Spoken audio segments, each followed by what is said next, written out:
తిరుమల శ్రీవారి ఆలయంలో కోయిలాల్వార్ తిరుమంజనం వైభవంగా నిర్వహించారు. ఈ నెల 17వ తేదీన ఆళ్వారి ఆస్థానం కావడంతో కోయిలాల్వార్ తిరుమంజనం శాస్త్రోక్తంగా నిర్వహించారు.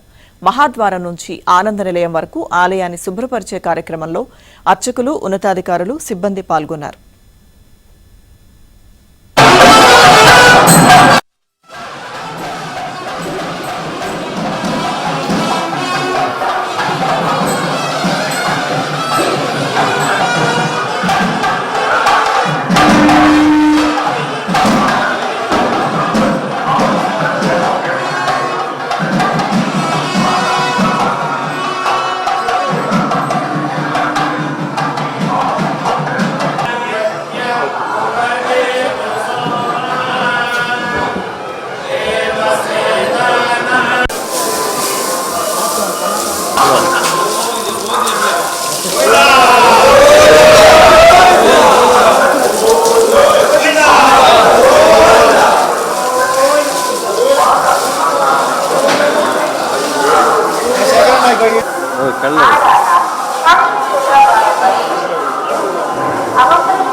శ్రీవారి ఆలయంలో ప్రతి సంవత్సరం 4 సార్లు కోయిలాల్వార్ తిరుమంజనం కార్యక్రమాన్ని నిర్వహిస్తారు. ఉగాది ఆస్థానం, బ్రహ్మోత్సవాలు, వైకుంఠ ఏకాదశి, ఆళ్వారి ఆస్థానం పర్వదినాలకు ముందు వచ్చే మంగళవారంలో కోయిలాల్వార్ తిరుమంజనం కార్యక్రమాన్ని నిర్వహిస్తారు.